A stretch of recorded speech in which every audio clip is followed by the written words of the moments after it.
people how many fucking albums that actually got out. God damn, I'm a fan of this band. I know all that shit, bro.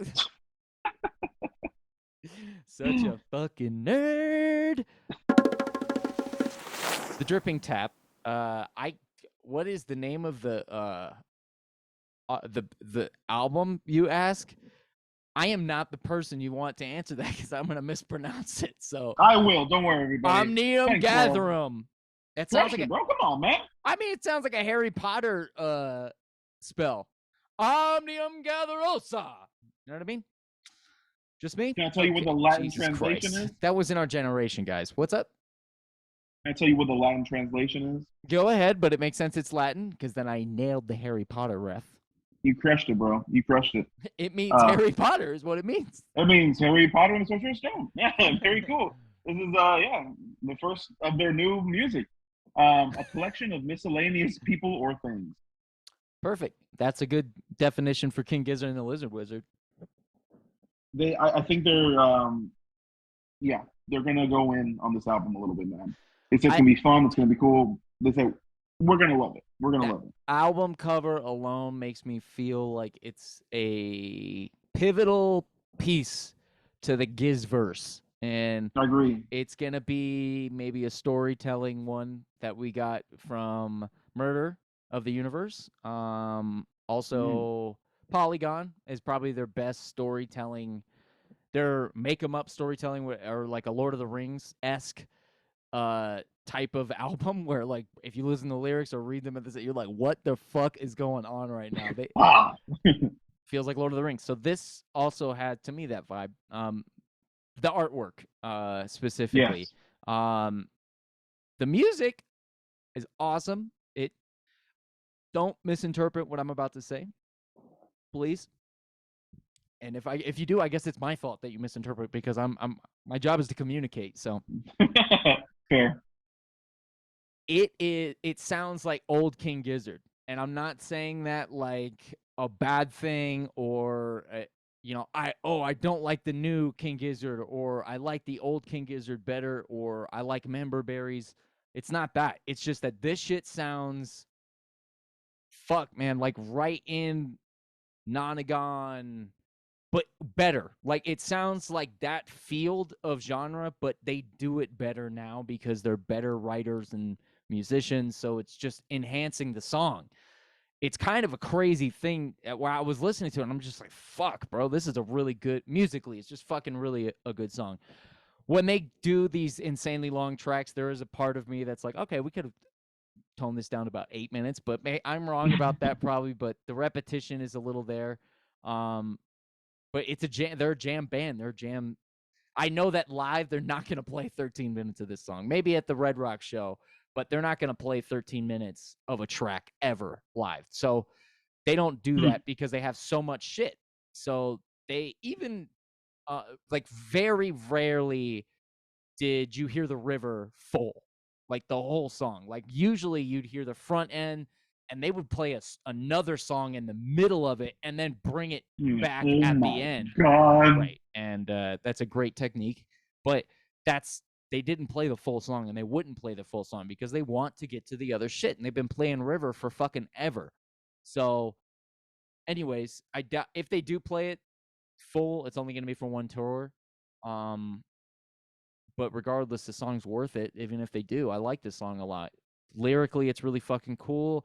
I love when they switch singers. They've only recently started doing that like a lot, and I am into it. I hope they keep doing that shit. Specifically, Stu and Ambrose sound cool next to each other.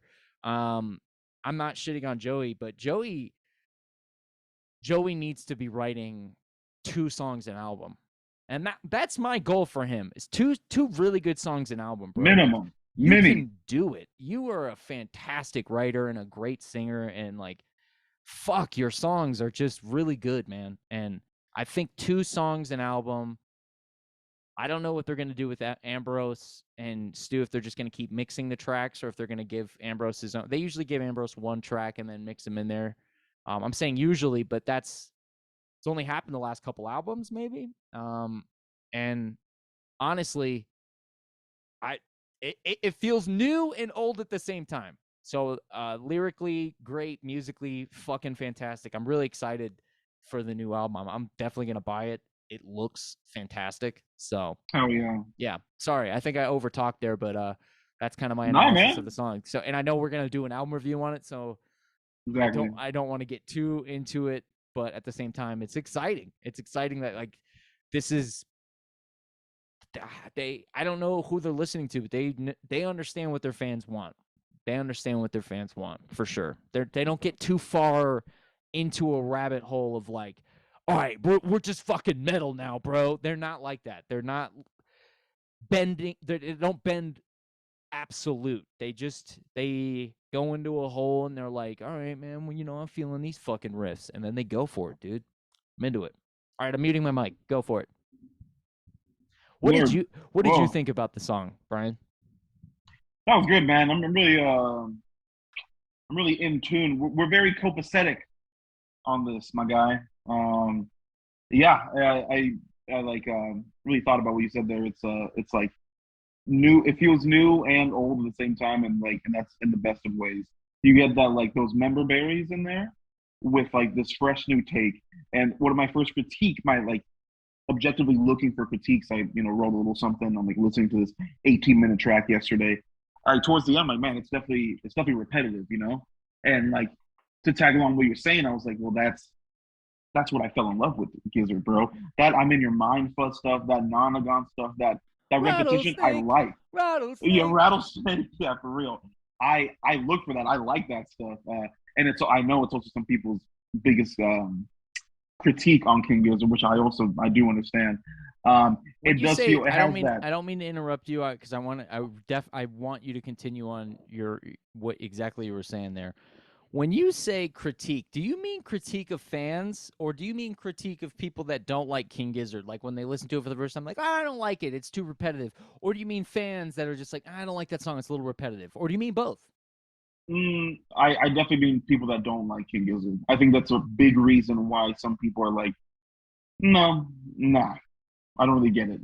Like to take it back to a show we've been to at the Hard Rock in Las Vegas. There's a big old security guard there, and they play Rattlesnake, and he say, "Goddamn band, what do you say?"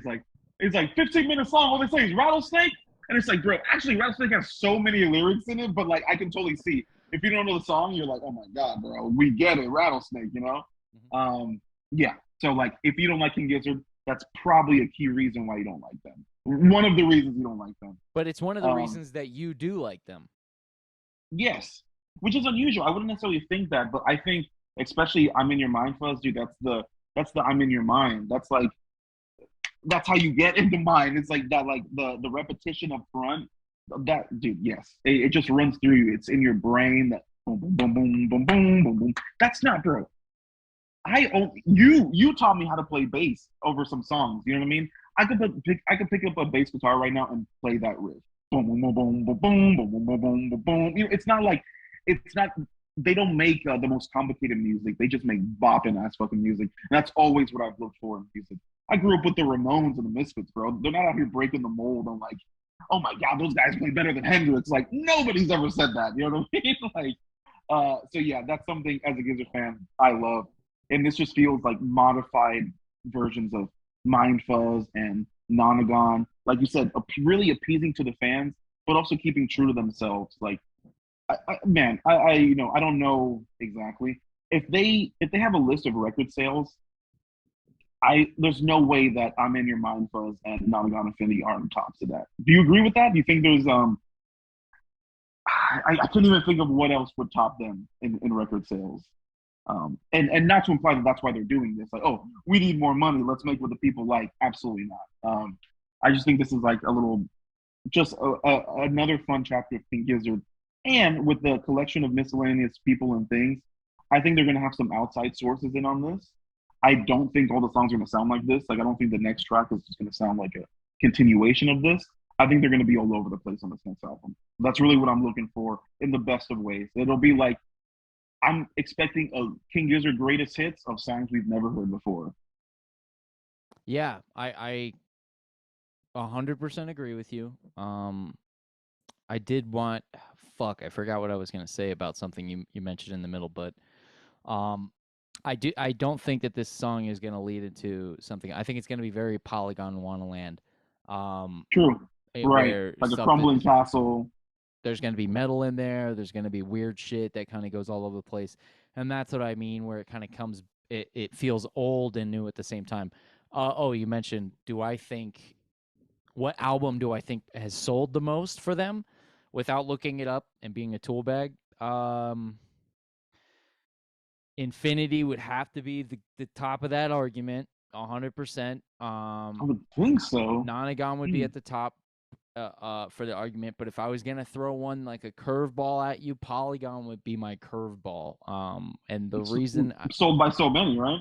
and that's why it's the caveat is because it was resold, repackaged, resold, repackaged, and if I was gonna include all that shit, like, dude, no way, and they had an album that topped that. Like that album sold a fuck ton, and it was free, in some ways too. So like, Right. what are we talking about in some aspects of it? Because it was like the distribution of that album was powerful. So Super. I'm gonna put Nonagon Infinity up front because it's what we're talking about, as far as the standard of selling an album, and then with an asterisk right next to Polygon Wonderland, because I think that would Word. probably surprise people how many fucking albums that actually got out. God damn, I'm a fan of this band. I know all that shit, bro. Such a fucking nerd.